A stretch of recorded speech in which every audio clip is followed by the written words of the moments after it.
What up, Dead Dog? What up, MC Jack? How you doing? Flip it. Flip it.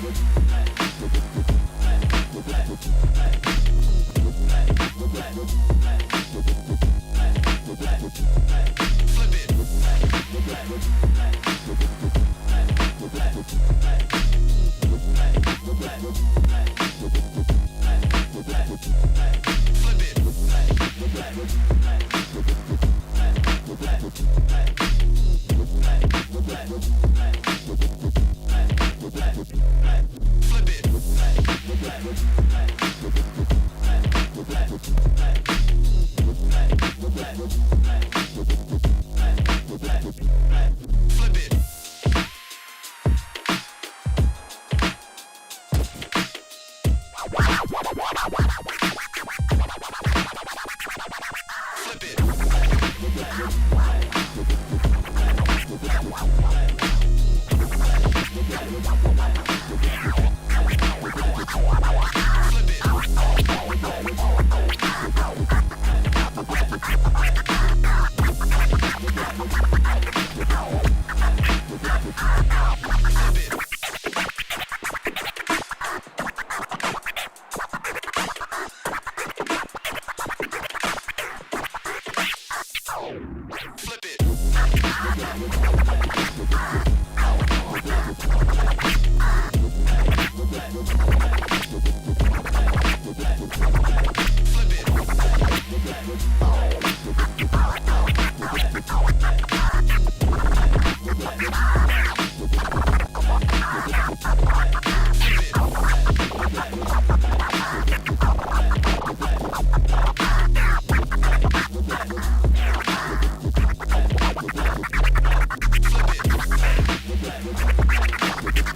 Flip it. Flip it.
Flip it.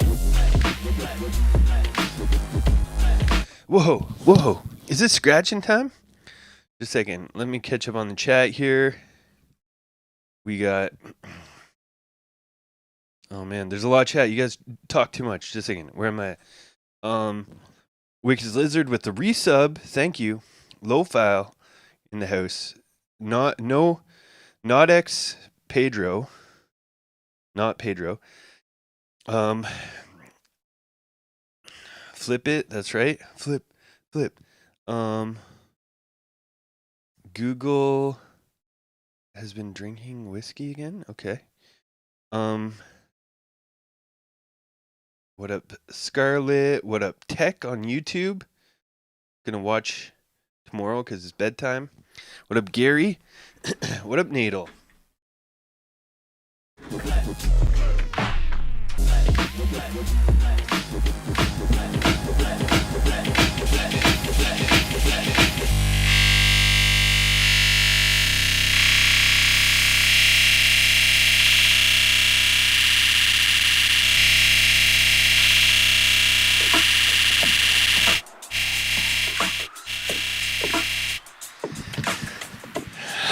Okay, that didn't work. Let's try that again.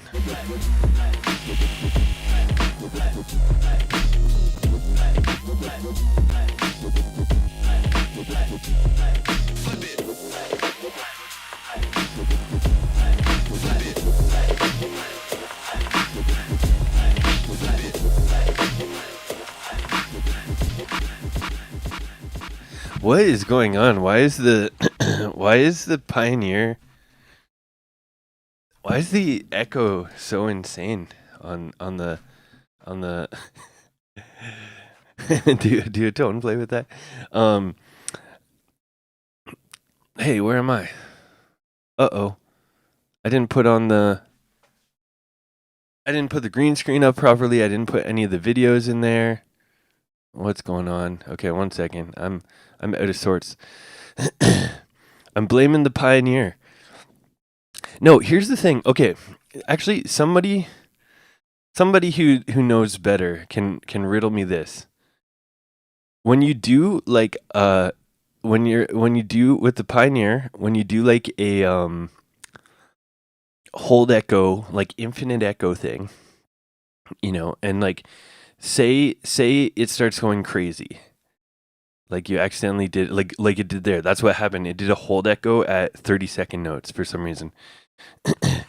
And then how do you erase it? How do you make it stop? basically. Because when I turn the depth down, it goes quiet, and then when I turn it back up, it's still there. The echo, it never leaves. It takes forever.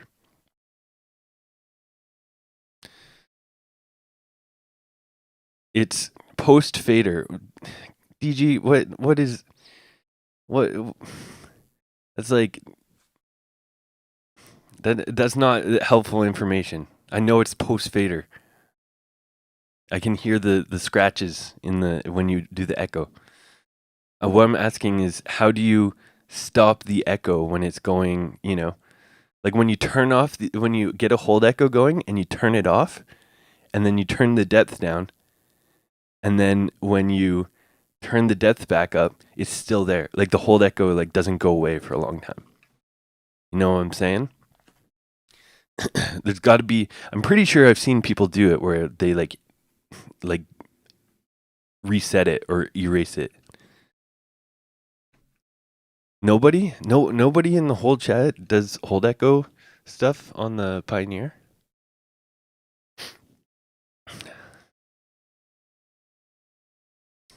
Well, you're no help, Nadal. Wow. We're going to have to do hold echo. We're going to have to do loop routine week. So that you guys can learn and then teach me how to do it. Not how to do a hold echo, but how to so here's the thing. I personally never ever use hold echo because if I'm going to do a loop thing, I just use Ableton like a like a real person, not like a Neanderthal using an echo to do a loop station routine. That's insane. But it'd be nice to know for when it accidentally happens. Yeah, wait, does Kevin Adam do the loop echo? Oh, you changed the effect? All right. We're going to try it.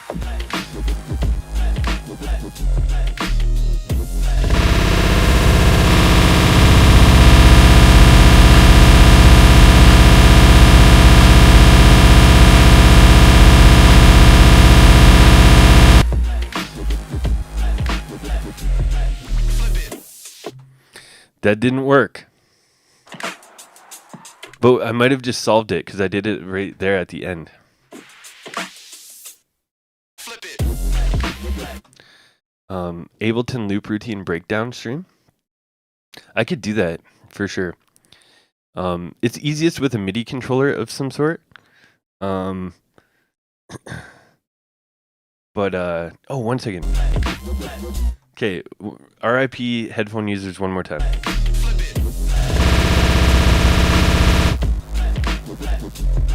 There we go. Okay, I got it. I figured it out. You have to put the depth on, and then you have to make a new loop of silence, and then you put it back up.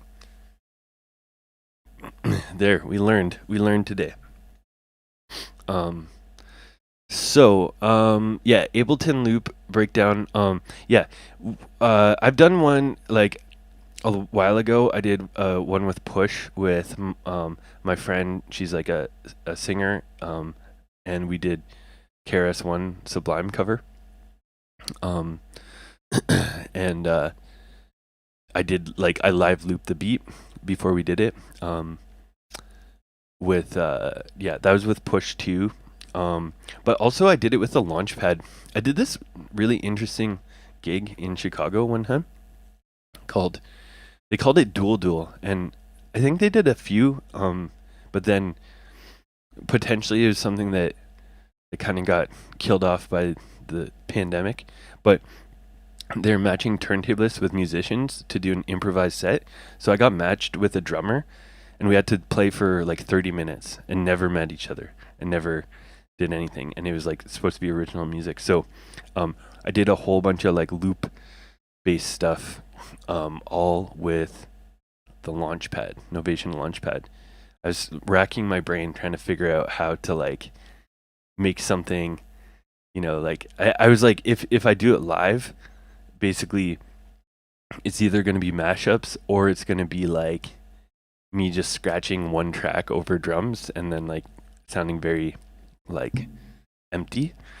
So then I came up with this idea to use the launch pad and then I could like layer and put in samples and take out samples and scratch different things, and yeah, worked out pretty good. Anyways, yeah, that could be a masterclass one day. I think doing it loop stuff, it takes technology and everything, but it would be dope to do a battle with that. It's just hard to do that in flip or flop because it's like it's hard to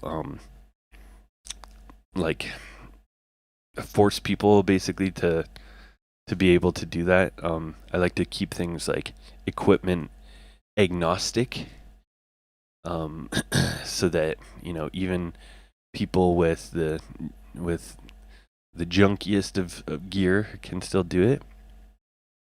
Like not junky gear, but look at this setup right here. This is a crazy setup. I'm not sure if it has looping capabilities or not. Maybe one of these external things. Maybe this is a looper. Is that a looper? Maybe. But yeah, Christofferson would need like a loop pedal to pull it off on this one, I think. Anyways, how's everyone doing? Christofferson can loop. There we go. Let's see. Actually, before I get started, I'm going to close Serato so we don't accidentally get hold echoes blasting through the speakers. What do we got for news this week? Kevin Adam became the Indonesian DMC champ for the first Indonesian champ in like at least a decade, probably. His first national title, or first one on like a battle with like a world final kind of thing. There's an Indonesian DJ battle that he won before. Yeah, Kevin Nam is our champ. Chris Cutts won the Orlando Scratch Summit.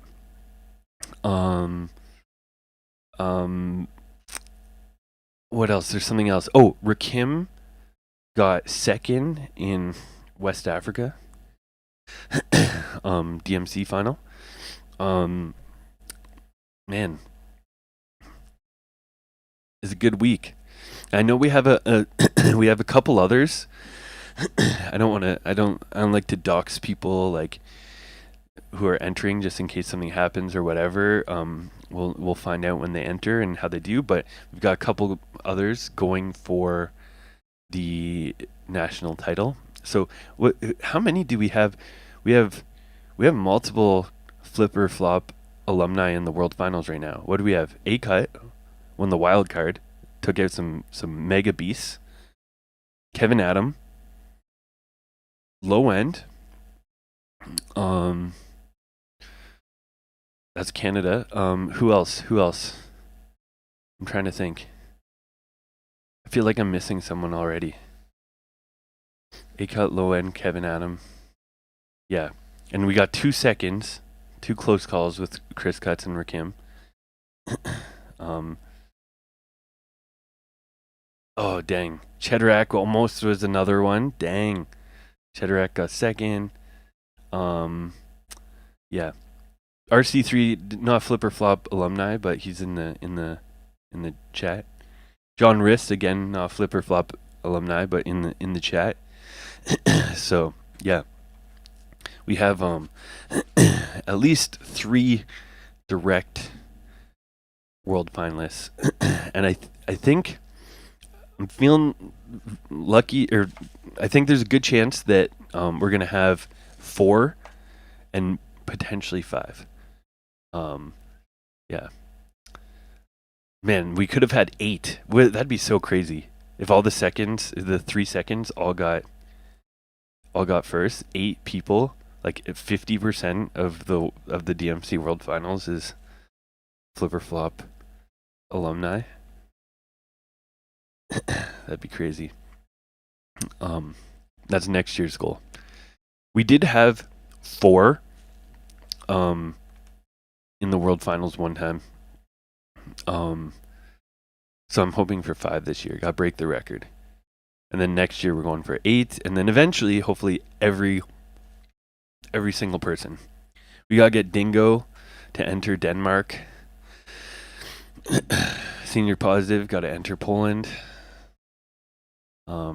Chill One has to enter wherever Chill One is from. Headspin. What are you saying, Eric? This is DJing. The head spinning is that's a breakdance move. I mean, technically you could probably do it in DJing. Like DJ David probably could do it. Predictions for winners in Japan. I mean, I don't want to give like raw predictions of like I think anybody has a a chance. Like I think there's I already can tell from what I've seen it's going to be a strong world final. I feel like it's going to be like a strong world final this year, and there's lots of new faces this year, which is good.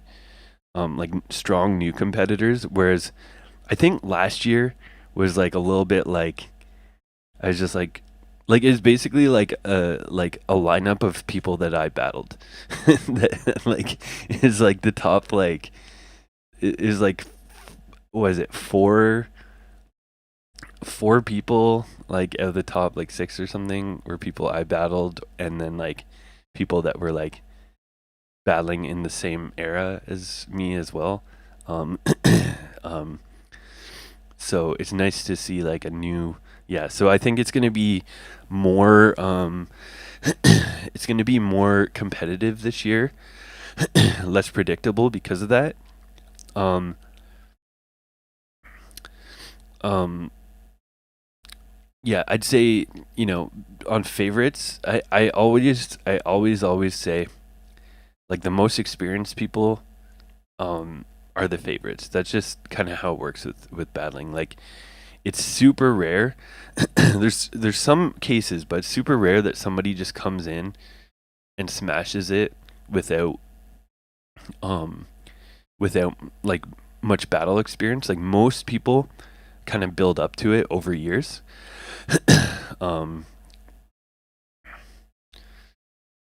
Nice bombastic. Thank you for the kind words. But yeah, most people build up to a world title. Like even someone as young as K-Swizz was battling for years. Like he was in the same DMC online finals as me. And he's like a massive veteran of battling. I'd be interested in seeing the numbers on this, but he's possibly got like the most or one of the longest battle careers, basically.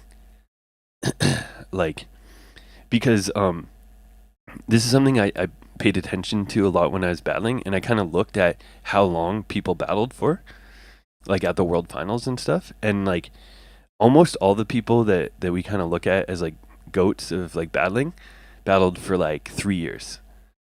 I battled for like at the worlds I did like 4 years, and that was I think like I was a little bit long. And then there's always the outliers like Richie Roughtone that's the one who I like maybe he's still got the record for the longest. Yeah, he has to have the record still. Yeah, he has to have the record. Cuz when I was battling it was man, how long has Richie been battling? Like cuz I watched videos of him from before I even knew what the word hip hop was. And he was second in the world before I knew what hip hop, like even knew that expression, that word, let alone scratching and let alone turntables. He's not that old, surely. I mean, for he might have the record for like oldest world champion. I would guess he does, like the oldest to win one. Yeah. But he's a G. He's a legend, obviously. Um, yeah. Anyways, so my who are my favorites? Cases and Fumi, of course. But then I gotta put our boy A Cut in the mix because A Cut A Cut he took out some world champs to get to the final. So that's like, he took out what, like Eric J. Like Eric J. What did he get third last year? Um, um, yeah, Eric J. got third, I believe, and Ride won IDA World and stuff. And so basically, like, yeah, A Cut is, if he's already beaten who we perceive to be the third best in the world, or people that are in that kind of area, he's obviously got a good chance at winning. So yeah, and also like the rest of the world and the DMC online before that was always a good kind of barometer for what the world finals would be, because like A Cut, the advantage that he has is like he did this year. Like he's the most recent person to show that, to beat these people, and like, so we know his material is good. We assume K-Swiss and Fumi are gonna do it based off their past performances. Um, yeah. Wait, no, Fumi got third last year. Eric J didn't get third, but he's gotten top 3 and world champion before. But yeah, we know based off their past performances. But A Cut's like proven it this year. He's got some good stuff. Yeah. Bombastic says it's not only about battles; it's mostly about style. Word, it's not all about battles, but World Finals is coming up in like under a month, so yeah. So we're talking about battles. It's battle season, you know. And speaking of battles, we got one going on right now. The flip or fun battle for world supremacy of all time universal. This week. Yes, that's the Eckler Hack 360. Man, I was thinking about that. I can't do it right now. It just wouldn't be sane, but I would like to like get like old mixers that are like kind of goated and stuff. I know some people do that. The 360, or is that? Oh, that's the 380. That's the 380. Yeah. I think that somebody else would have to say which one's the better one. I remember at the time some people liked the 360. They're both really good though. I recall something slightly weird with the effects loop of the 380, but anyways, yeah, Eckler is definitely a mixer that I would add in there. It's yeah. For a long time, the the Eckler had arguably the best crossfader. The Tascam X8. Which fader's in the Tascam? Ah, yes. Okay, there we go. That I knew there's something like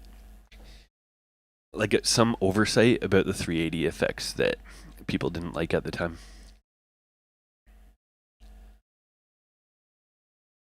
Mm-mm.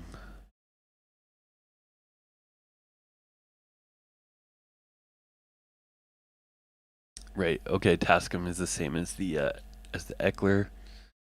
Yeah. Yeah, man. I followed Scratchworks. I was on the Scratch Lounge. I was on the Scratch Lounge beefing with people, starting battles when I was like in high school. Um, yeah, yeah, they had some good ones. I think that the one doing the throwback mixers was maybe RK, who's helping run DMC Germany right now. I think. Yeah, Mr. Shim. Speaking of Flipper Flop alumni, You got Shim, the two-time Canadian finalist in one year. He double dipped at our Canadian finals in both categories.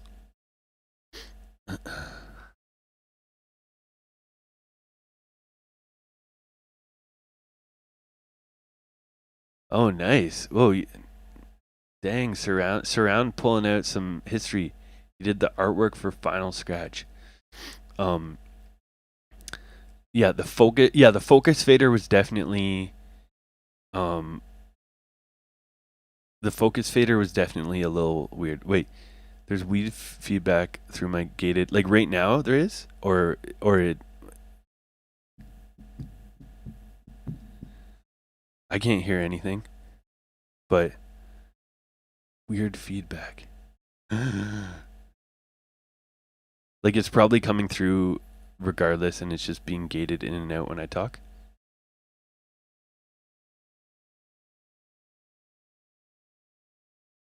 Yeah, there's nothing in. I was trying to figure out if there's any sounds around, but okay. DG's like the engineer, so he's got the super hypersensitive earring. He's like, oh, there's a 15,000 kilohertz tone happening intermittently. You know, he's got it all like dialed in. He's like EQing it with his brain right now. Yeah. But, you know, luckily for the rest of us, scratchers, we've practiced too loud and we don't hear those frequencies anymore. So you'll have to deal with it. RK helps in Poland. I thought that I'm in the WhatsApp chat. I thought he was helping with Germany as well. I know he's sort of between countries to some extent, or was when I used to talk to him. Oh man, I'm getting so sidetracked. Okay, we'll get started in one sec. Oh yeah, surround with the artwork for Final Scratch. That's pretty dope. Man, I didn't even realize it, but when I looked up Final Scratch recently, like to look up what it looked like, I've kind of forgot about this, but it's just Tractor, right? Like Tractor basically, like Native Instruments, like I guess acquired or bought Final Scratch. But it looks like a very primitive version of Tractor, but it's the same layout. You can tell it's the same like software and everything. But I guess I forgot that they had bought it or repurposed it. Yeah. Anyways, you guys can hear that? Let's get a poll rocking for Christofferson. What's your favorite pedal right now, Christofferson? Vocal scratch edition. So we're judging their vocal scratching.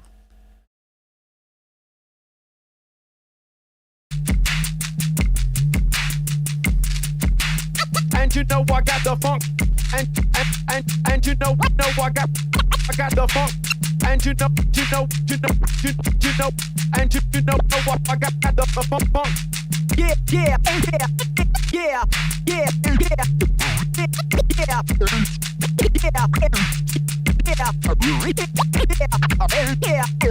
yeah. And you know I got the funk. And you know I got the funk. And you know, and you know I got the funk, got the funk, got the funk, got the funk, got the funk, got the funk, got the funk, the funk,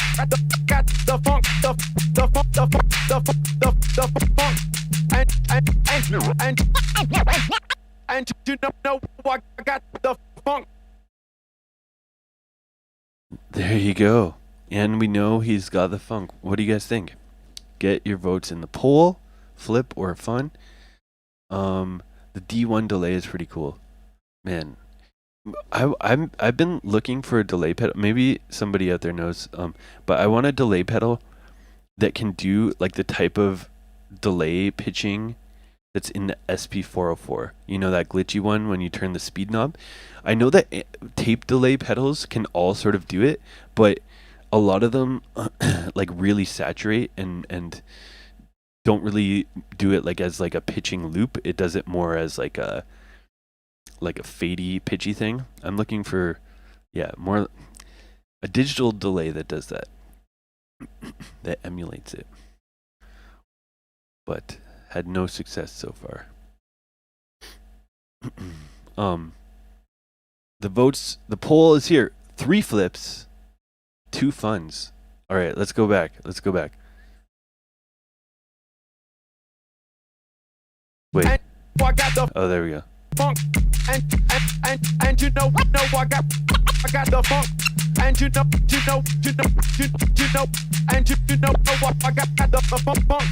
Okay, first thing, even right off the bat here, but I know from throughout the video, clean up those pullbacks on the stabs. We need some stab drills from the Christofferson, because the patterns are good, but there's a lot of little pullbacks, and I would say a decent part of that is this little thing right here, this fader technique, the tippy tappy index finger with the fingers resting on the plate, is making it hard mode to do clean stabs. Yeah.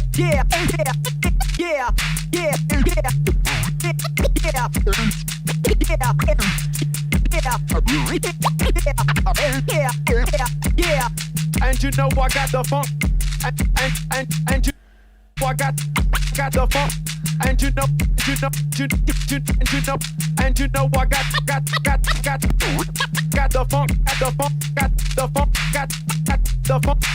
got the funk. This is my favorite part here. Got the funk. Really catchy phrasing. Got the funk, got the funk, the funk,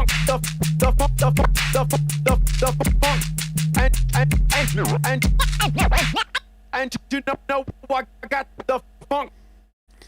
Oh, my big head's in the way. 1 second. Well, yeah, I didn't even see that. Okay, here we go. Here's the fader.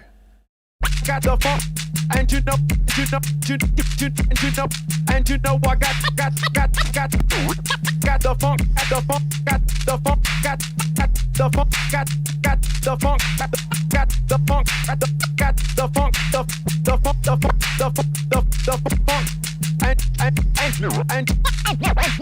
and you know I got the funk. Nice. Let me see, just a second. You know, funk, and you know I got the, and you know I got the funk, and you know I got the funk, and you know, and you know I got the funk. Double ups are nice. Yeah,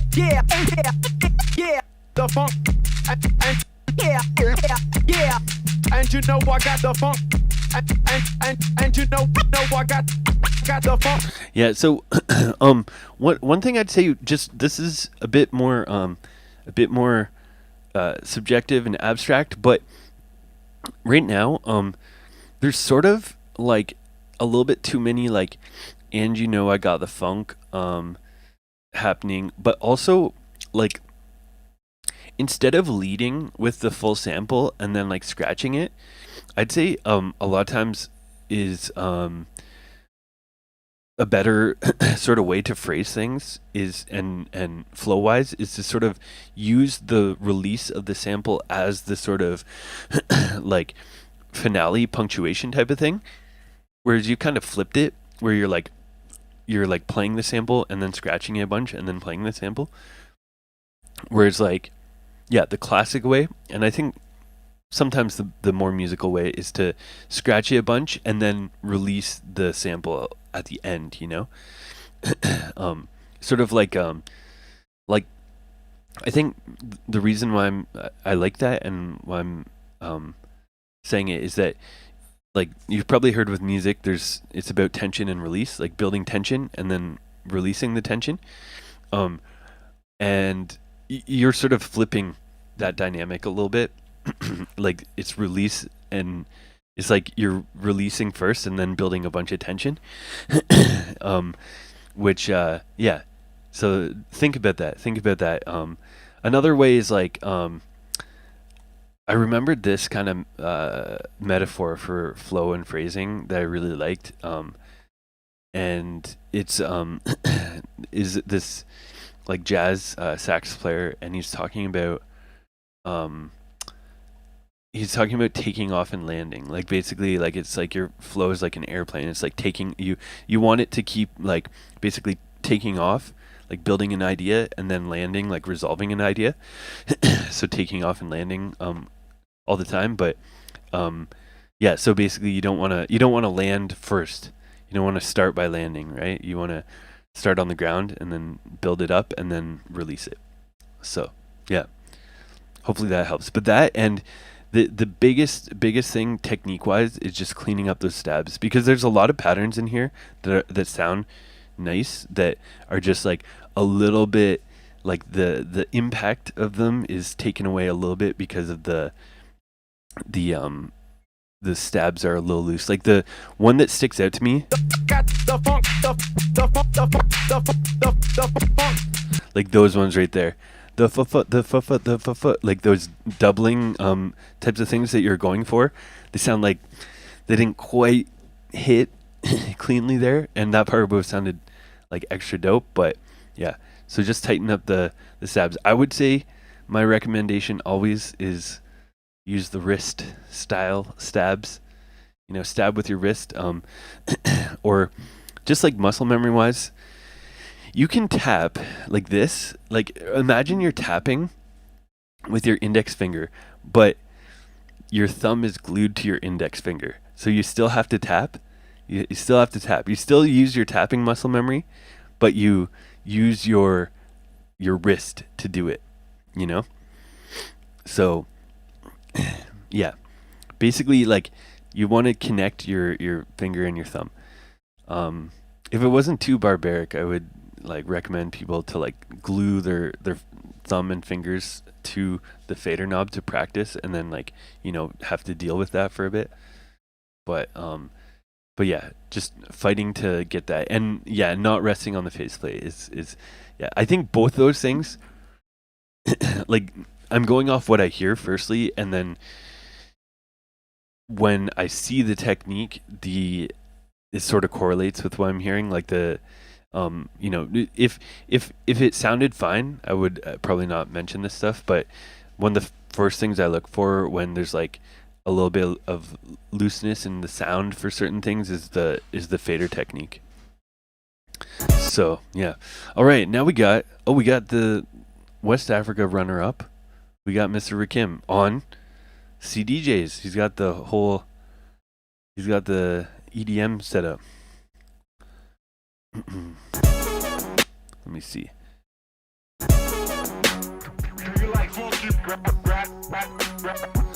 Oh, 1 second. Pull. Man, everyone's talking about funk.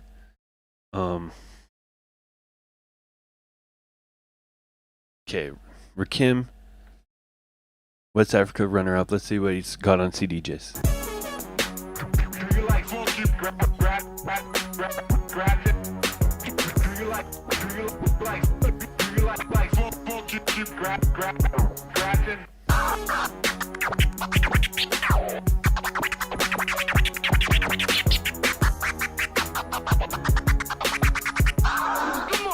The ill technique.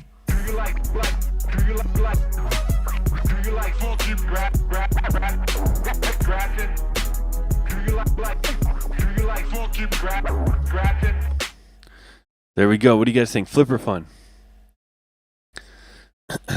The smaller, yeah, it's easier to find CDJs that aren't warped than Serato records. That's right.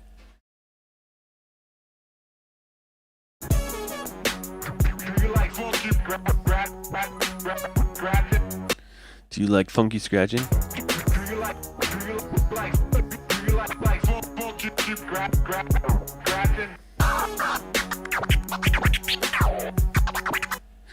The transition into the chirp flares, you got to clean that up, Rakim.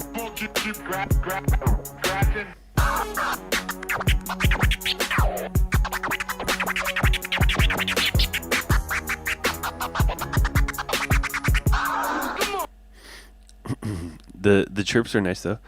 bend your 12-inch Serato records. My recommendation is, I don't know if it's like so ethical, but basically just order a bunch of pairs off Amazon and then return all the warped ones. The ill technique. Or find some equally like corporate company that you don't care about. The ill technique.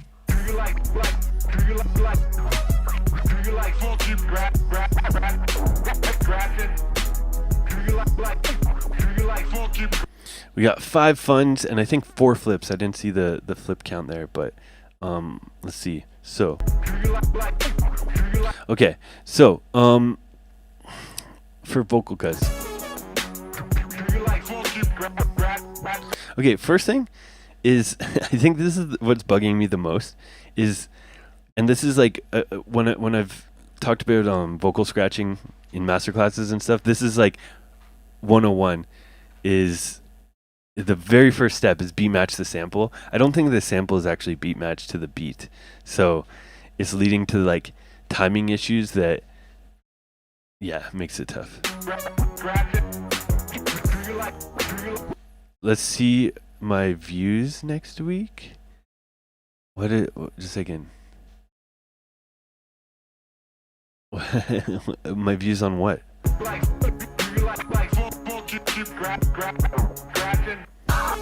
Yeah, the double up of syllables is pretty good, especially on CDJs. That's a little tricky. The ill technique.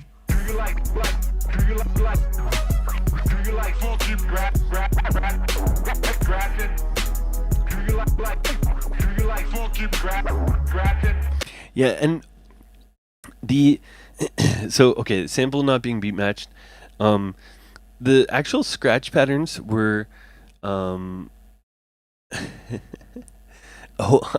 I forgot that Amazon owns Twitch. Oops. I take all that back. Don't return the warped records. Yeah, the when the transforms and stuff like that in the middle of the vocal cuts were fine, but the phrasing of the vocal cuts, like what I would say, just to make it kind of simple, is try to make like sort of a catchy hook when you're scratching vocals. Have a little bit of repetition, like, you know, listen to DJ Premiere, that kind of thing, to make it like so that there's sort of a structure that you can follow. Right now, it's sort of like you're scratching vocals, but there wasn't a clear structure on it. I think part of it is going back, like it's all sort of comes back to setting it up properly in the beginning. So not being beat matched is really hard to overcome. So, you know, I like, yeah, if the sample's not beat matched, it's going to be hard to make something that's like really catchy and thematic and yeah, and something that you can repeat, because you're going to be fighting to keep it on beat. But yeah. Word rep boogie. Yeah, well, I'm saying find a place that will sell you control vinyl and has a good return policy. Don't do it to like, you know, a indie like like somebody who's like running a record shop that like doesn't have a massive overhead or something. Don't do that to them. Do it to, you know, Guitar Center or something like that. All right, now we got something on his turntable. I'm not sure what it is, but we got the Lizard Man. Flip fun. Let's see. Oh, sneezed. Let's see. Flip or fun. Let's go. It's no joke, I'm through the man. It's no joke, man. When they come, I'm that when they come through the man. Come through the man.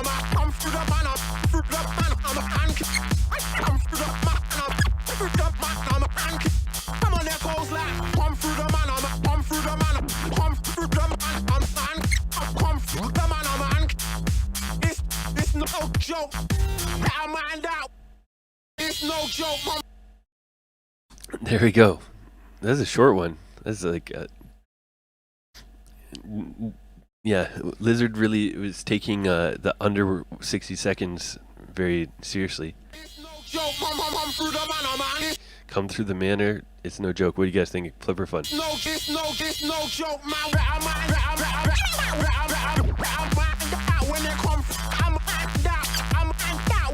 out when they come through the manor, man. Come through the manor, through the manor, come through the manor, through the manor, come on, there goes like, come through the manor, come through the manor, come through the manor, come through the manor, man.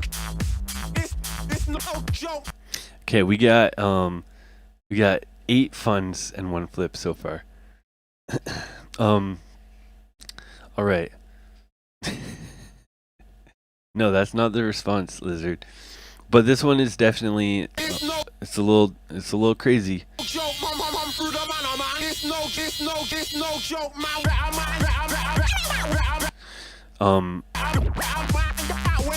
Like, okay, my first thing is your tapping here is not clean.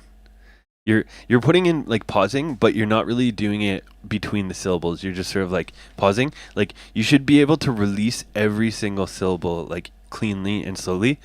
But you're sort of tapping it just a little bit randomly.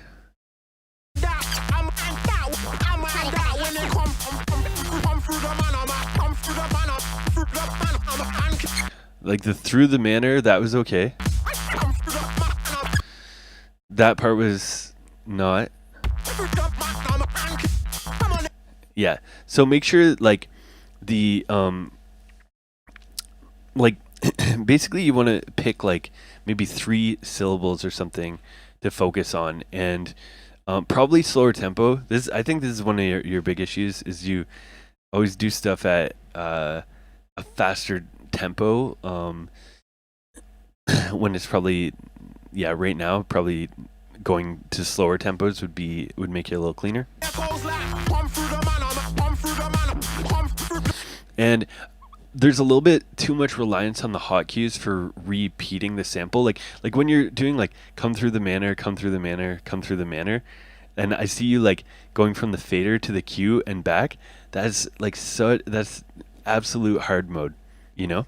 Like you should be able to easily just pull it back and do come through the manor, come through the manor, come through the manor. If you're like not able to do that, or if you are able to do that but instead you're somehow deciding to close the fader, hit the cue, like doing this like weird crossfader cue like jump back and forth just to bring it back, either it means you are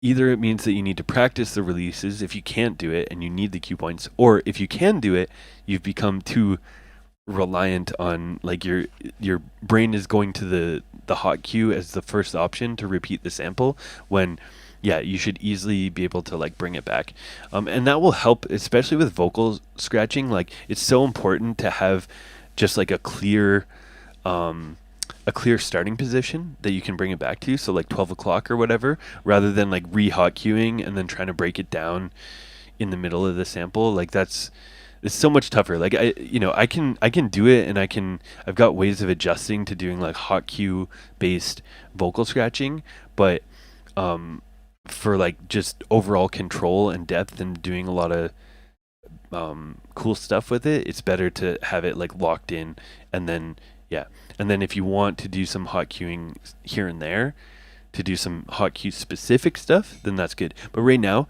like some of those patterns, a lot of them with repeating the start of the sample, you don't need the hot cue for that. So so don't rely on the hot cues. So hot cues and clean up those taps. And okay, I want to reiterate something I've mentioned before. Like with tapping, don't think of it as tapping, because sometimes this messes people up, is they focus on the tapping and the pause part of it, but focus on releasing. So you want to hold the record, release one syllable and stop, release another syllable and stop, and be able to just like release single syllables at a time. And that is what's going to give you cleaner pausing between samples. So yeah, there we go. Now we got Simon T. Let's get another pole rocking for him.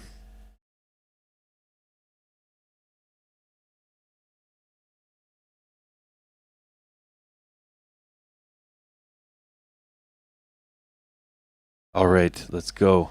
Let's see what Simon's got for us out in the woodshed. Oops, I keep cutting off the sound. Whoa.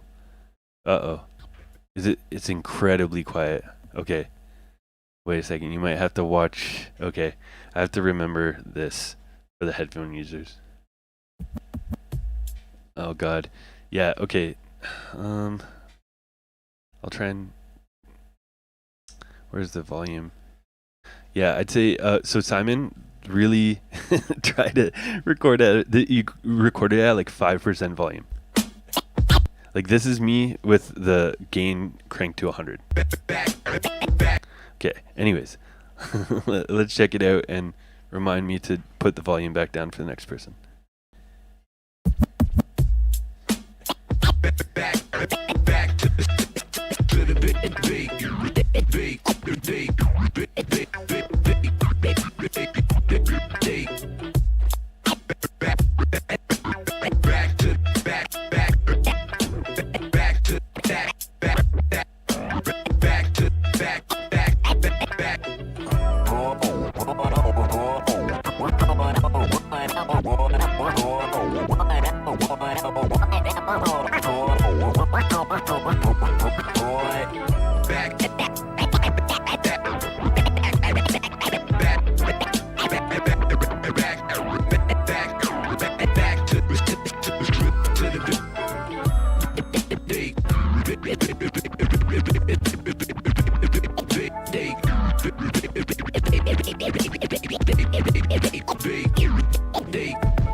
Nice. All right, get your votes in. Just a second. Let's pull that again. The poll. I was fixing the sound. Flip or fun. Here. Bam. All right. There's the poll. What do you guys think? Yeah, the ending effects. That was like my intro.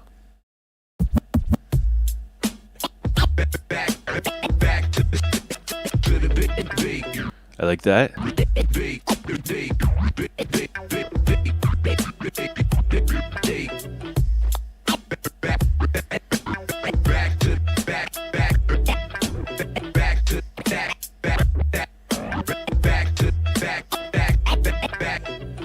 Okay. Okay. I want someone to predict my feedback on this part.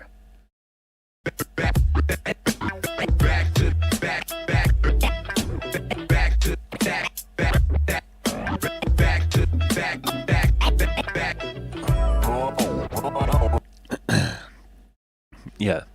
Somebody, there's a big pet peeve of mine at this section. So the scratching was good.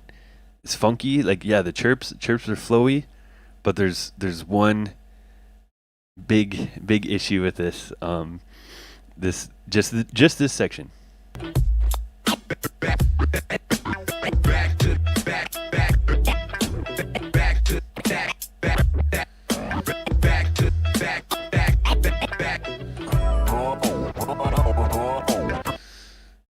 Anyone? No. No, Wicked Lizard's not telling him to sell his turntable. He's predicting that that's my feedback. Okay, I don't see it, but basically, it has to do with phrasing, tension, release, in vocal scratching. So this is a big pet peeve of mine. It's really hard to describe exactly how this makes me feel, but it's similar to like anybody who plays a traditional instrument, piano or anything, knows this kind of feeling when you play a scale up until the last note, but then you don't play the root note. Rim Jickles got it. Yeah, exactly. So he scratched the back to the back to back to back to the back back to back to back to the back, and then just moved on to a new sample. And he never like completed the phrase. So he completed the first one and then this one.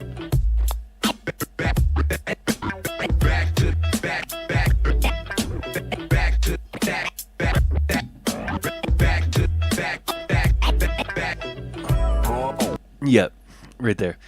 So regardless of, the scratching can be great, the rhythm, the like every you can do everything technically correct and even like musically correct, but there's something about like when you're scratching vocals, you have to pay attention to the actual like lyrics and the linguistics of it.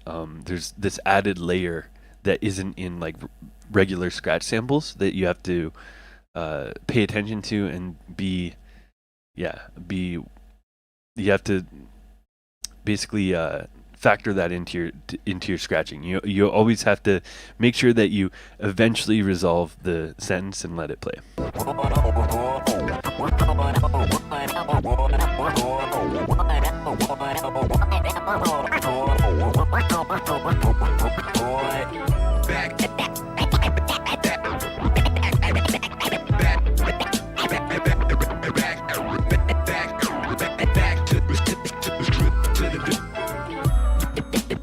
This one too almost did it again, and then this one I would still say was a little like I would like it to just say like back to the beat at the end, but then he sort of paused and then started the beat on the next one. That one that can totally work. You can absolutely do that, but usually you would do that as like once you've established the structure of releasing it, and then you do this to kind of like syncopate it and subvert the expectations. But so this one he eventually gets there, but still a little bit a little bit too spicy for my liking. Sorry YouTube chat, sorry, I've got YouTube chat up now too. It's just I still haven't figured out how to do the polls in OBS when I'm streaming on both. So I'm doing the Twitch poll and it only shows me the Twitch chat when I'm doing that. But I've got both now. My bad. Thank you, Noka. Noka. I'll give him credit. Noka said that he didn't resolve the sample, and that's what I was looking for.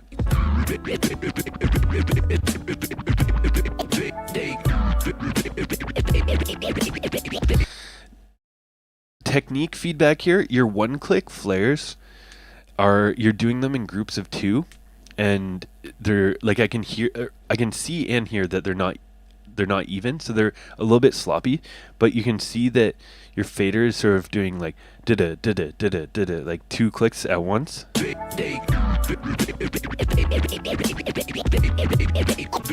Yeah, like they look like two clicks, but I'm hearing kind of loose one clicks.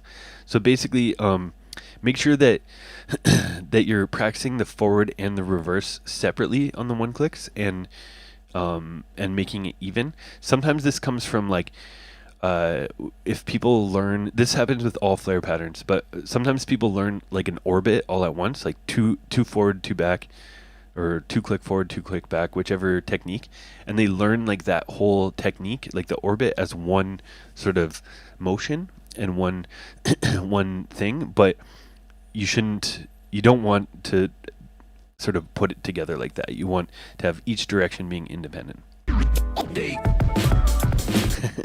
Yeah, but the chirps and the overall flow and some of the phrases, like the first one, where are we? There we go. The very first one, and then the start of the vocal cuts after that are nice. The overall structure is nice. Simon always, I think he's entered once or twice before, and but he kind of structured things like a little routine with a hook, which is nice. But yeah, big thing is for vocal scratching purposes, the biggest thing is making sure that you resolve the sentence and that kind of thing. Yeah. Thank you, Simon. Oh, I'm gonna turn it down because the volume is cranked. We got this looks like a clean hand. Okay, let's get a pull rocking for Clin.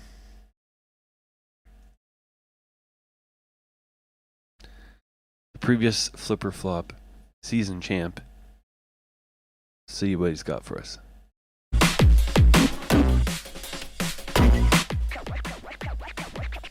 Cut like that style. Cut like that style. Cut like that style. Cut like that cut like that cut like that cut like that style. Cut like that style. Cut like that style. Cut like that style. Cut like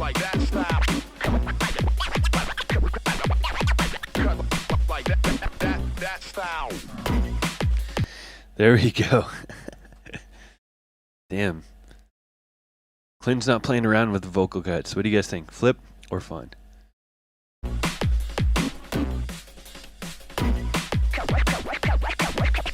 Cut like that style.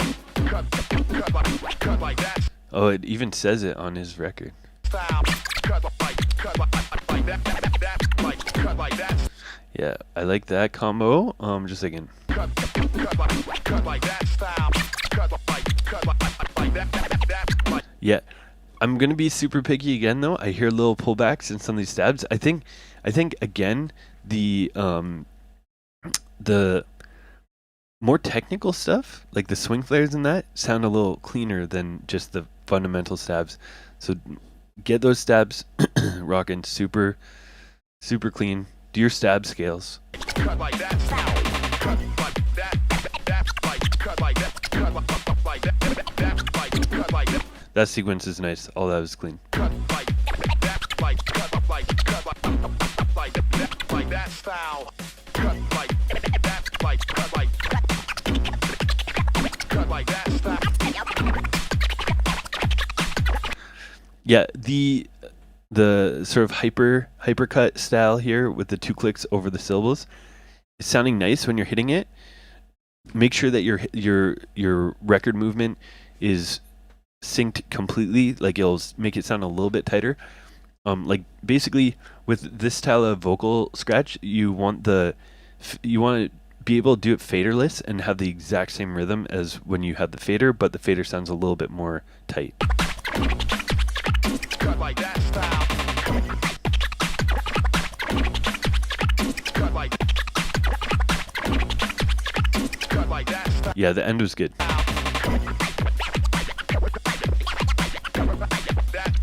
like that. Same with the Autobahns. These ones are sounding pretty good. I think they sound better right here. Yeah, right there. So yeah, just try to tighten up the faderless rhythm of the vocal scratches a little bit. But like right now, it's like you're in both cases you hit it cleanly, but the first few were not so clean. So try and get it so you hit it the first time clean. Like that style. There we go. Yeah, we got 7 flips for Clin. That was an easy flip for sure. Yeah, the triplet Autobahn was a very nice touch. Low pitch. I mean, ultra pitch is definitely it's definitely nice for vocal scratching. But honestly, like people did it for so long without that, so you don't need it. But it's just nice for being able to beat match samples over a wide range, basically.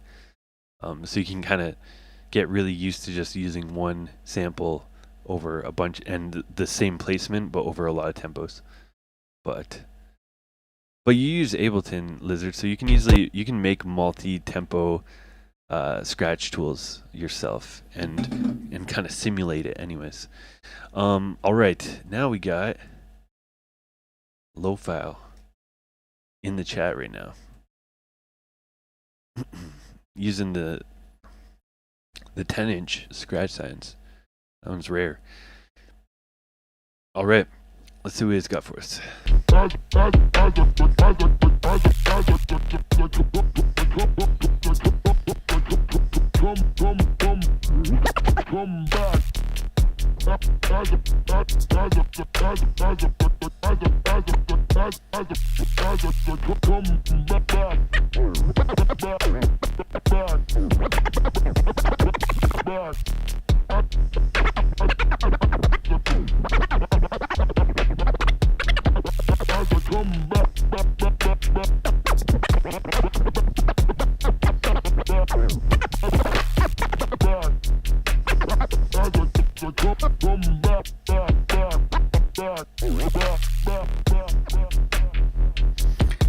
Nice. What do you guys think? Flipper fun for low file. Made all the beats that we used a couple battles ago.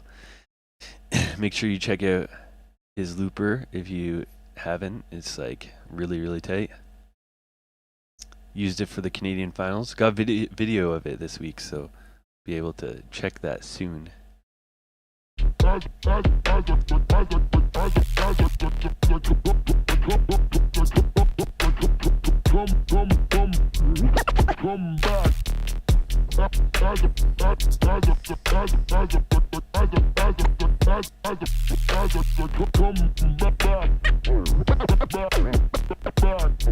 I like that. Yeah, like the that. Yeah, the spacing and the rhythm here is really nice. Those fast chirps were a little loose. That would have been really nice if it's clean, but a little loose.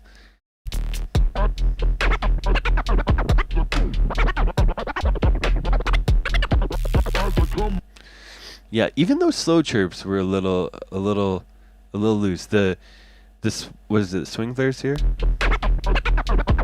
Those are nice. Okay, I see what's going on.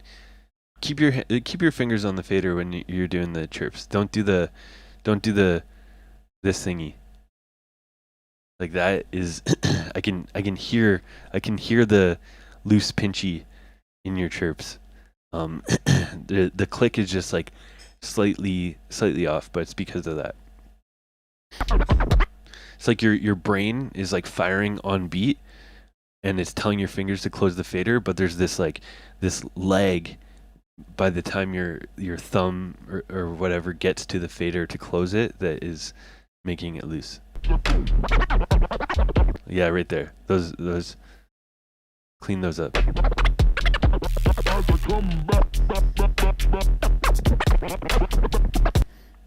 The boomerang's a little loose here, but a nice idea again.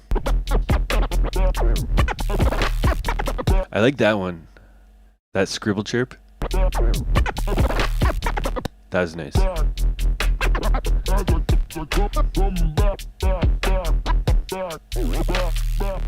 Nice. Yeah, basically the like the overall flow, rhythm, the breaking down of the sample and the phrasing and everything was nice. There's like everything resolved, but he kept it pretty tense and was kind of like, you know, not just making it super obvious, but it was always getting there and always sounded nice. Yeah, lots of good variations and stuff. Like I said, the big one that stuck out to me is making sure those chirps are really clean.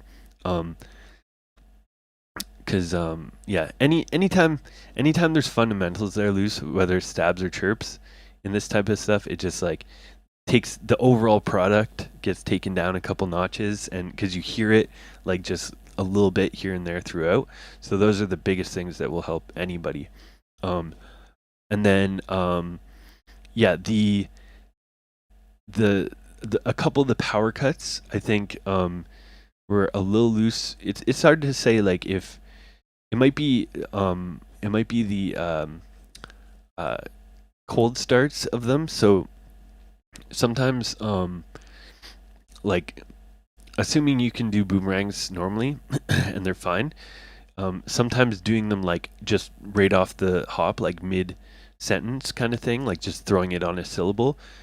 Sometimes that needs practice itself. So like, you know, trying to do something like I'll often make drills where I'm doing something else and then I have to like jump into the thing that I'm having trouble like cold starting. I'll jump into that right away and then I'll do something else and then have to jump into it, and you sort of practice like doing it the first time. Yeah, that's something that is just comes up a lot is basically the being able to do technique in general is one thing, but the first time, that's the hardest time to do it. And sometimes you have to practice like hitting that very first one. Yeah. But yeah, flow, phrasing, like overall musicality, really good. And lots of good like patterns and vocal scratch breakdown stuff. Yeah, very nice. Oh, haven't seen this setup for a while. Yeah, good stuff though, Lo-File, for sure. Yeah, I'd like to hear that hyper chirp variation you're doing. If you can nail that, it'll sound really good. The scribble one without the fader sounded dope. But yeah, if you can get that chirp one, some like flip flop type of stuff. Did I get Gary's vid? It looks like there's one left. I'm assuming it's Gary. But yeah, we got Mr. Fuzz back in action. What do we got? Flipper fun. I could break a fella down like Yeah. I could break a fella down like Yeah. I could break a fella down. I could break a fella down. Break a fella down like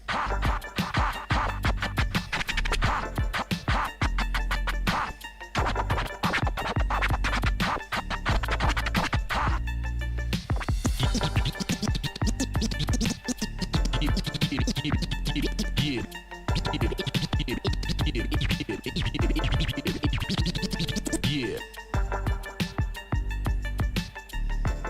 Cut like a guillotine. Cut like a guillotine. Cut like a guillotine. Cut like a guillotine. Cut like a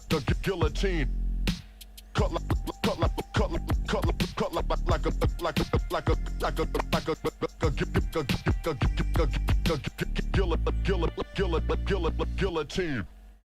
There we go. Wow, Top Fuzz is not playing around. Even just from that intro. The intro with the extra stylish intro where he just goes a cappella for a little bit and then cuts the beat in. I could break a fella down like Yeah. I could break a fella down like Yeah. I could break a fella down. Just like that. He hasn't even done anything yet, and you know he's not playing around. That's a serious flipper fun video intro.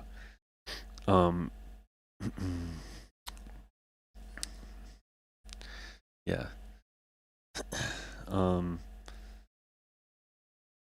Let's see. 10 flips. Yeah, one thing I definitely want to point out, because it is definitely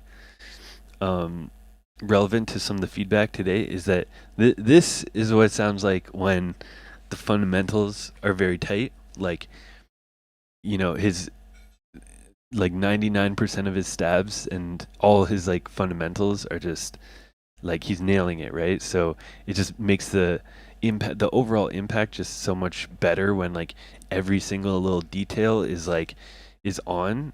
So, you know, yeah, it's really nice to listen to. I could break a fella down. Break a fella down like I like the little tasteful echoes in here.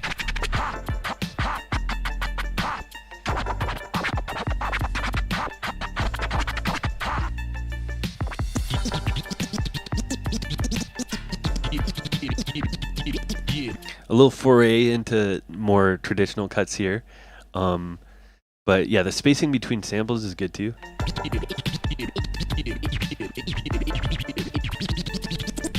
Yeah, the chirp two clicks, when I heard those, like, I was like, oh man, like even though they're like, I know what they are, and they're just chirp two clicks, like it's a fairly standard combo, but the way that Top Fuzz is making them sound, they're just really, really clean, and yeah, they sound like another thing I try to explain to people sometimes, some people are like,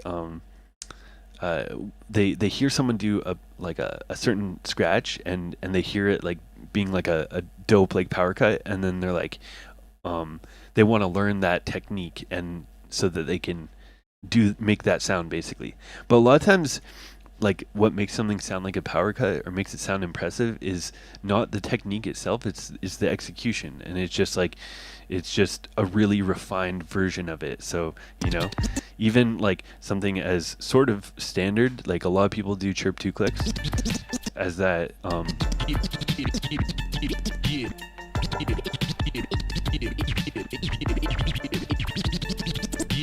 like, it just sounds nice. It's like a dope double time foray.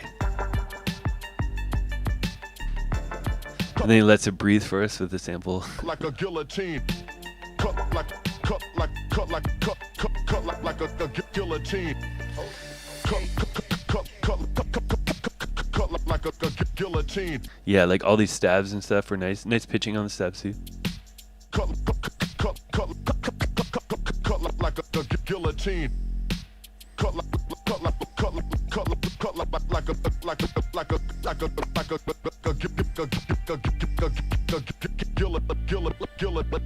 guillotine.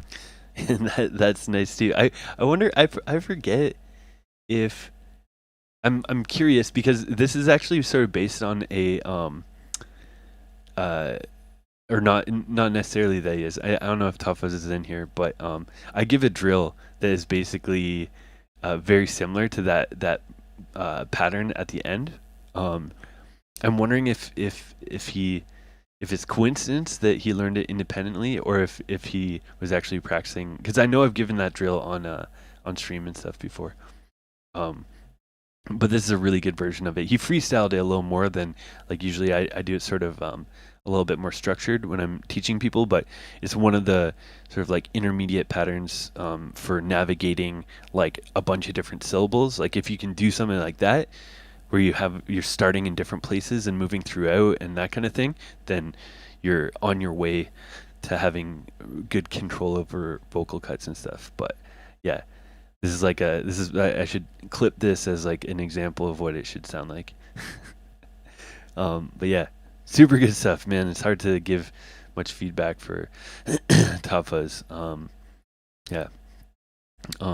Main feedback for Top Fuzz: submit more, and get on the turntables more. He said I think he said in the Discord recently, he hasn't cut much in like 2 months or something. So that's the main feedback for Top Fuzz, is to get back in the mix. 1 sec, I just need to do a little YouTube chat check. Oh, just as I was saying, like, I got the YouTube chat up now, they stopped saying anything. Yeah, exactly. Yeah. Top Fuzz is, yeah, exactly. His appearance is too rare. That's the only thing. Uh-oh. We got another heavy hitter here. We got the club style turntable scratcher himself, Gary. See what Gary's got for us.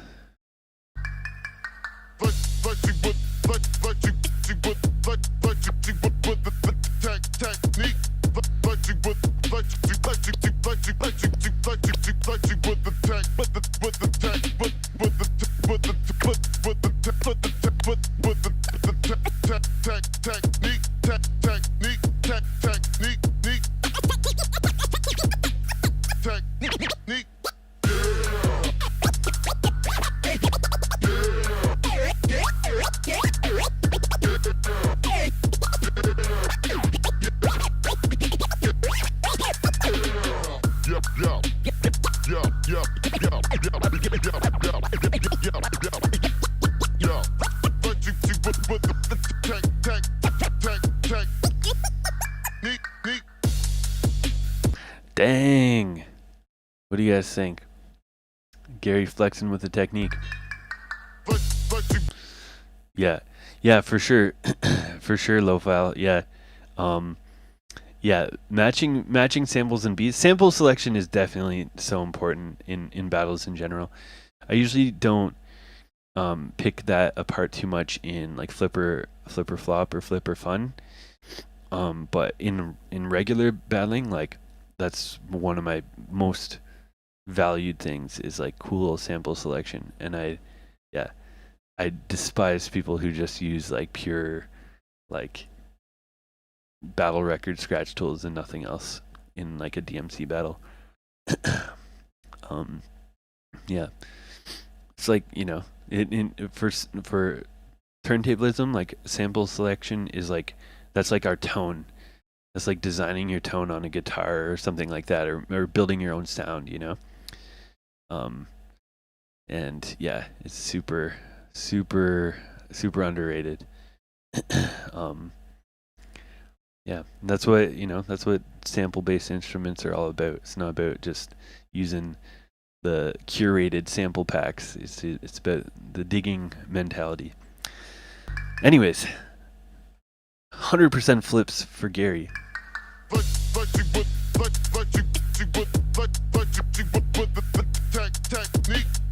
Nice. Yeah, I like that. The double up.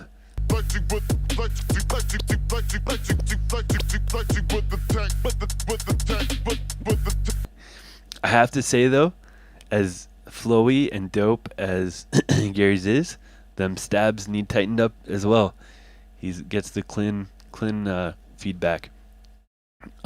Yeah, tighten those stabs up.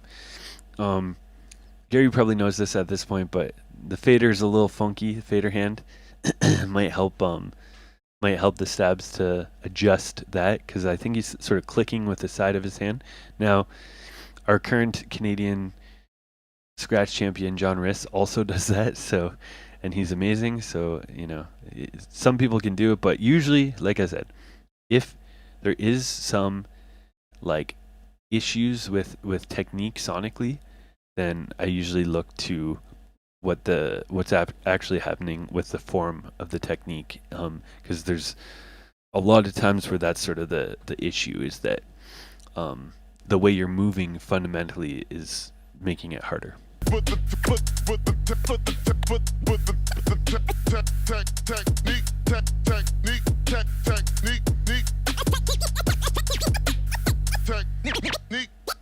I like those triplet swung chirp flares and into the that's my favorite part.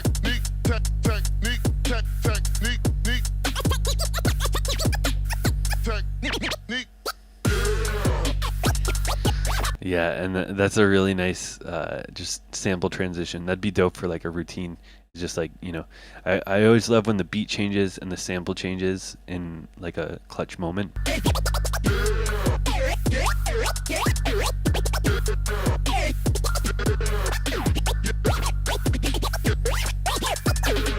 Yeah, great pitching throughout here, and I like the switch up of style to contrast the vocal cuts.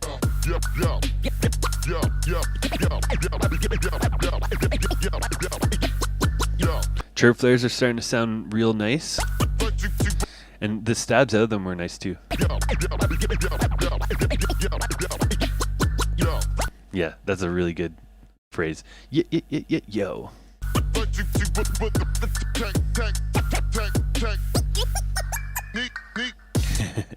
Yeah, I like the mix, the gear switching.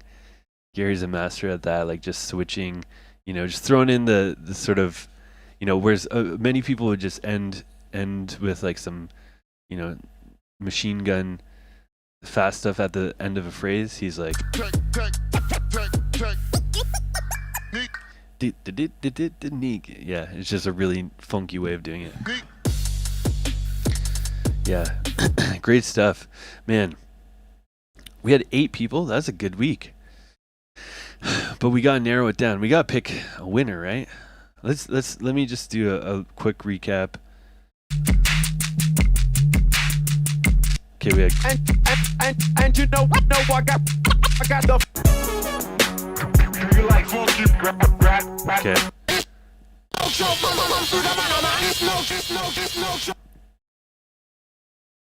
What just happened?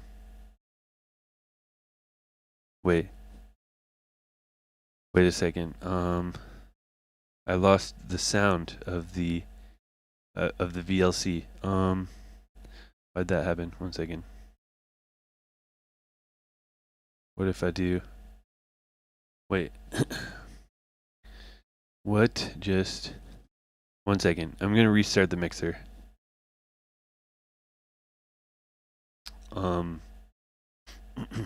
Yeah, I don't know why that's what happened to the sound.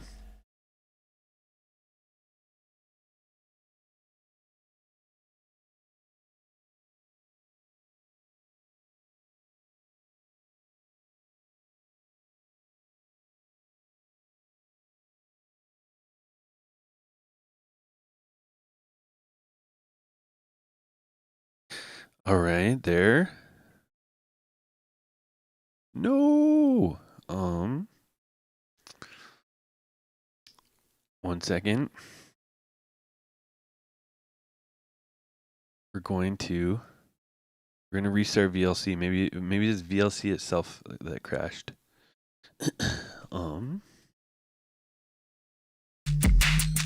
It was VLC itself. There we go. So, bam. Okay, so just going back through. Yeah, Rakim, Vekked, Simon, Clin, Lo-File, Top Fuzz, Gary. Okay, right now, I'm just going to be quick with it. We got 8 people. We can only get 5 in the poll. So, and we'll rewatch each of them. But we're going to cut Christofferson. We're going to cut Rakim. We're going to cut Wickedest Lizard. We're going to cut Simon. Thank you all for your entries. But we had some veterans in here. We had some definite more like some pretty high level, world class even vocal scratching here. So yeah, appreciate you guys. Hopefully there's some meaningful feedback in there, but we're gonna roll with these 4. I'm gonna do a poll quick again. Who's the flip or fun vocal champ? And we got Clin, we got Low, how do I spell it? I think I got it. Lo-File, we got Top Fuzz, and we got Gary. All right. Rewatch one more time while the poll's going. Cut like that style. Cut like that style. Cut like that style. Cut like that style.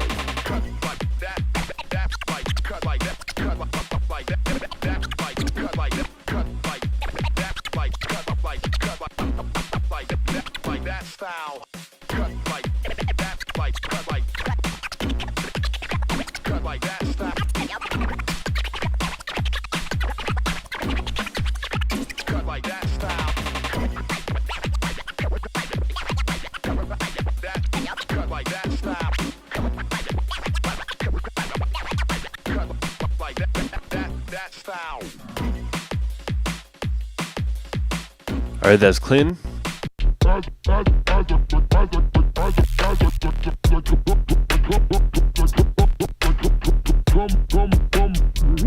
Come back.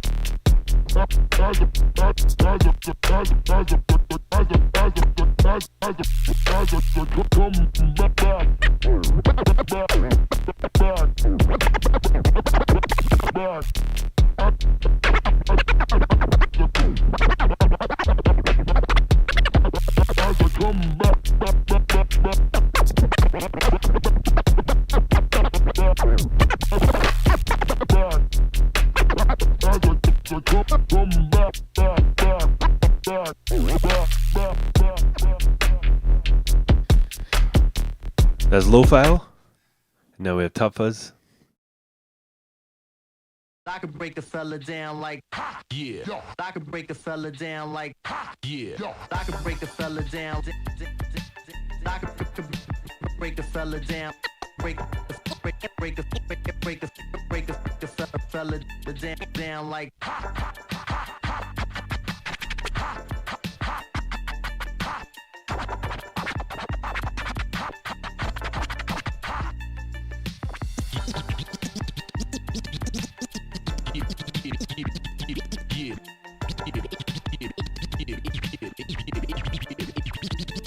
Yeah. Cut like a guillotine. Cut like a guillotine. Cut like a guillotine. Cut like a guillotine. Cut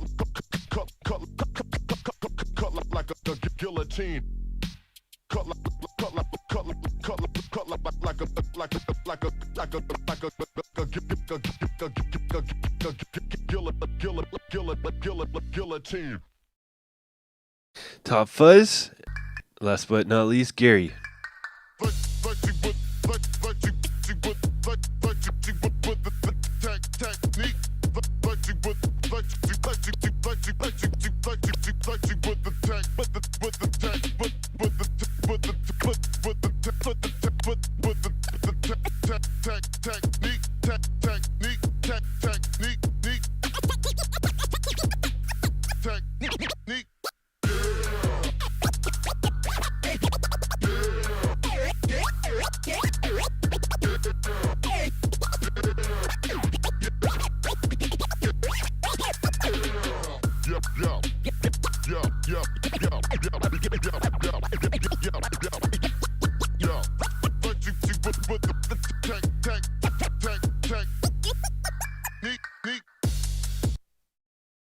Dang. I like that beat. Whoa. All right. The poll is crazy right now. 3-way tie. Get your votes in. Break that tie. If you're on YouTube, you can type in your vote in the chat. Let me just check here. No votes from the YouTubers yet. And if you're on Twitch, put the votes in. Refresh. It's anonymous. No one can tell who voted for who. It was really close. Testament to the skill level, but also, a little style clash of sorts. I think, Gary's the the slow, funky, pitching, gear switching master. Top Fuzz and Clin are both tech masters. Clin was more in the double time realm. Top Fuzz mixed it up a little bit. Yeah.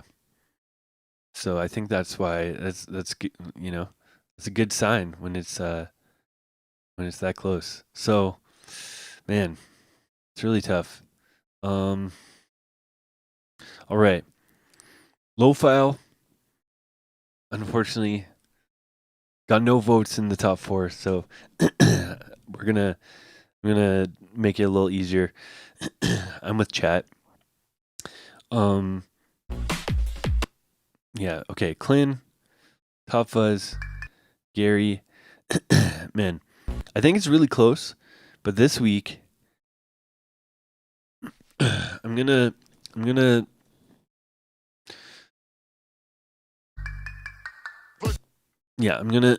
take out Gary just because I feel like the there's a little bit of looseness in technique. And there's some really dope stuff in the middle, but I think keeping it in the spirit of vocal scratching, that middle stuff was not is a little bit more like even though it is the word but it's a little bit more like typical solo scratching. And Top Fuzz did a little bit of that too, but I'm trying to sort of weight the actual like vocal syllable type of scratching a little bit heavier this week. But yeah, super close. We're gonna do one more poll. I have to watch it one more time. So, who do you think between now? Now we have two left. We have Clint and Top Fuzz. Who do you guys think?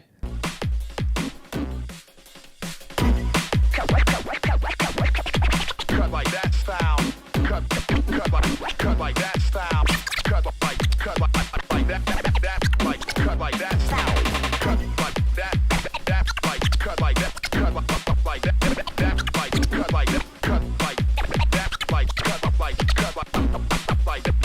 that style.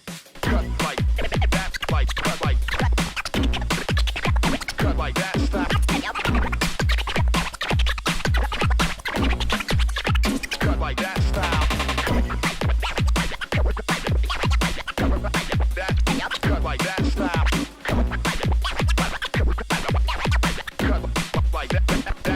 style. There we go, Clint, and then Top Fuzz. One more time. I could break a fella down like, Yeah. I could break a fella down like, Yeah. I could break a fella down.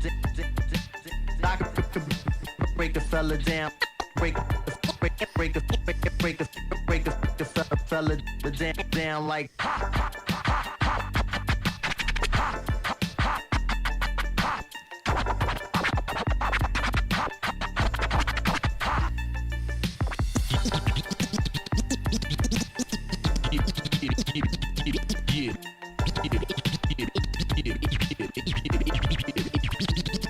Yeah. Cut like a guillotine. Cut like a guillotine. Cut like a guillotine. Cut like a guillotine. Cut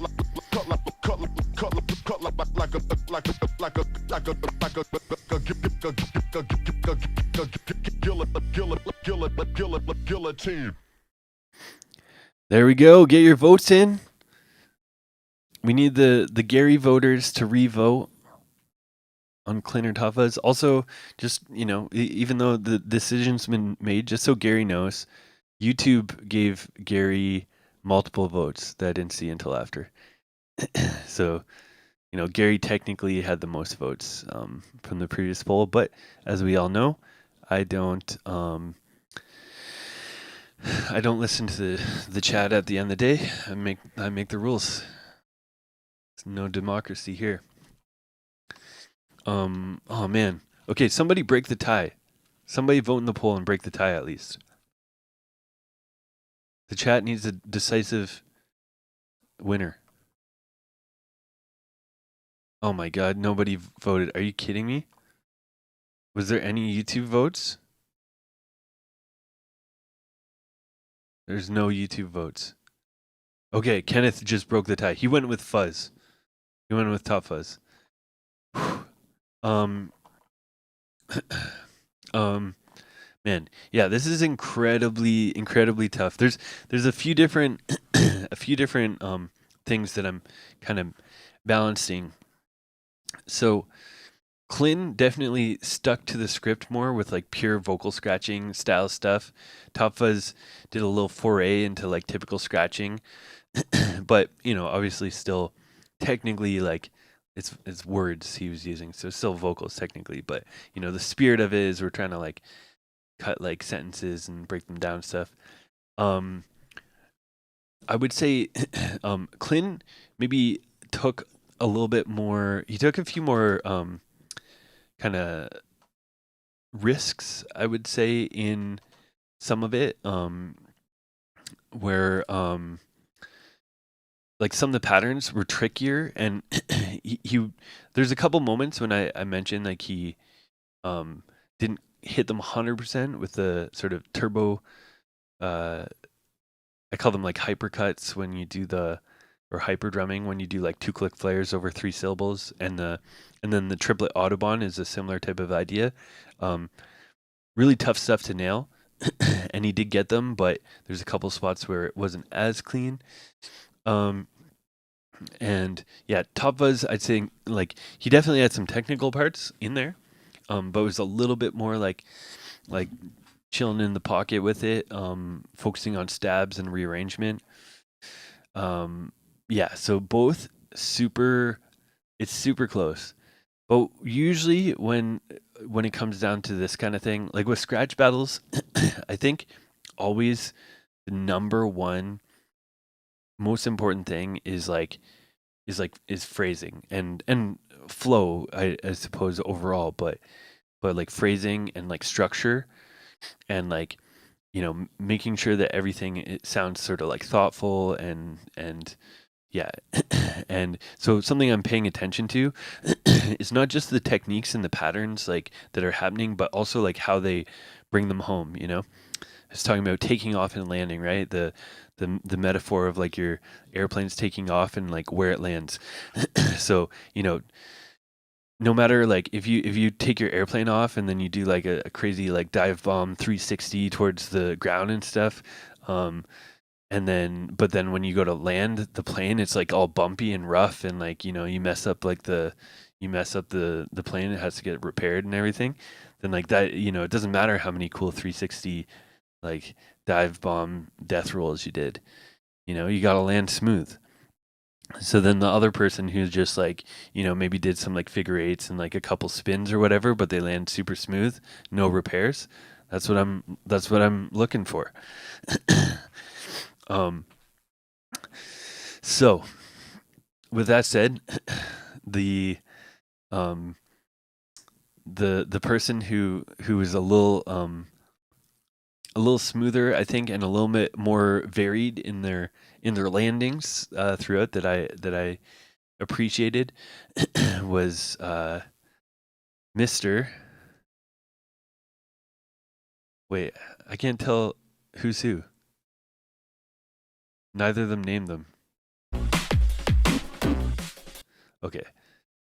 So, I think the winner this week for me is vocal.mp4. Top Fuzz. We're going to give it to Top Fuzz. Yeah. And basically just the way he sort of structured his vocal phrasing was just a little bit stronger. Like Clayton had some really good moments, but there's a couple bits in the phrasing where he like let the sample end, but it was like a slightly weird time or something. It didn't. So it's sort of like like I said, it's like he didn't crash the airplane, but like it was a little bumpy on the landing. Whereas Top Fuzz for this video was like super smooth pilot, landing really smooth at the endings, and he had nice build-ups. I like the way he ended it too, like with sort of taking just the cut like a guillotine and flipping it like pretty simple and then building it to this more complex pattern at the end. Let's go right here. Like a guillotine. Okay, here we go. Cut like a guillotine. Cut like a guillotine. Cut like a guillotine. Just focus on stabs and double ups. Cut like a guillotine. Again. Cut like a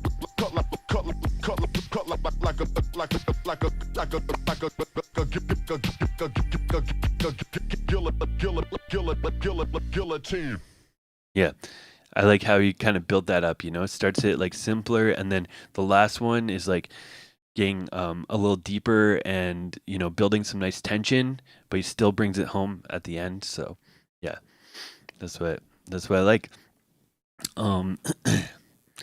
Word low file. Yeah, I think like as as much as you can kind of overthink things and be really impressed by technique and stuff like that, a lot of times it's the simple stuff that really makes the difference. Even in live scratch battles, like I talked about this a bit on the Discord and stuff, but Red Jacket was a really good example, and I think even John Rist from our Canadian final, even though he's pretty technical too, but just staying like in the pocket and having really good phrasing and flow can that just separates people. And in the context of like if it's a scratch battle and each person gets like 20 seconds, then maybe the shredder takes it because it just sounds really flashy off the bat. But if it's a longer battle or multiple rounds or a tournament style where you've seen this person like 4 times already that night, that's the your basic fundamental flow and phrasing makes a huge difference. Actually, Straps is a good example too. Straps, in the NAM battle this year is a dope battle, and is the two beasts of a brother duo from Japan, Kaiharu. They were it was those three in the final, and Straps edged out the machine gun shredding youngins by a bit. And I think one for me, like being there live, one of the main reasons is because once you see like at that point it's a long battle and it's a long night, and when you see them, you need see it so many times, like what they're doing and stuff.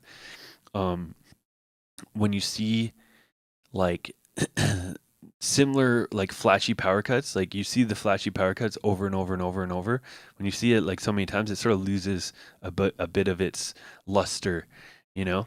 It's always about being in like moderation and everything. And yeah, and they're amazing, and they definitely like have some good flows too, but it's just sometimes you can hear some people are a little bit more like refined and developed in their flow when you hear a long segment of it, Yeah. Nice, low foul. Well, yeah, there you go. There's lots of little nuggets in there. Um, and yeah, but good stuff. Really good turnout today. We had 8 people. People are getting hungry now that DMC is wrapping up, so maybe it's time to start getting flip or flop rocking soon. I have to do a little talking to some sponsors, and yeah. Was that their first big battle? No, they actually were the defending champion. One of them was defending champion and beat his brother. Yeah, Deska IQ, great example as well. That's yeah.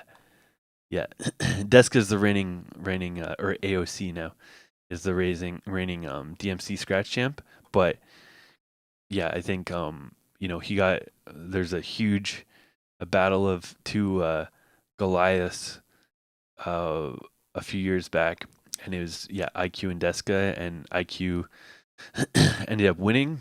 And I think again, great example of like Deska has maybe some of he could be debatably the strongest power scratcher in terms of just like how crazy his highlights get. Like he just like has these insane sounding power cut combos. But you have to have a lot of like depth and not just like flashy power moves, and not that he doesn't, but when it comes to a battle that high, like IQ is just he's on another level. He's definitely one of the goats of scratching, and yeah, has so many different styles and everything. Yeah, I once scratched with IQ in San Francisco for like 2 hours, and it was like the most depressing thing ever. I just felt there's sometimes there's some people you scratch with that like you're like doing you're trying to do like your toughest scratches, you're doing your fastest like 3-click flares and stuff, and then they just do like these like slow funky chirps, and it just makes you like rethink your whole life. So anyways, let's raid Scratch and Jackson. Tomorrow we have masterclass Monday, so get your ideas in the Discord right there.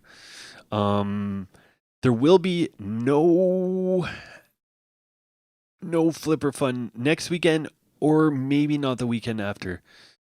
It's the gig season. I got some stuff coming up. We will have masterclass next Monday as well, so tomorrow and a week after, and then the following one probably. But I'll keep you in the loop in the Discord. Masterclass ideas, that's the most important thing. We need ideas for tomorrow, what you guys want to talk about, what you guys want to learn about. That will inform our next Flipper Fun battle probably too.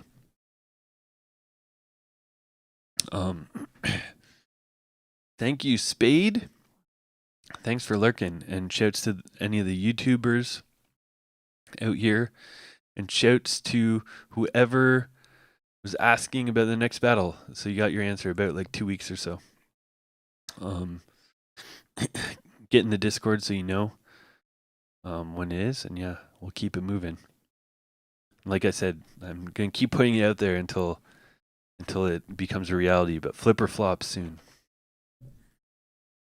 Peace.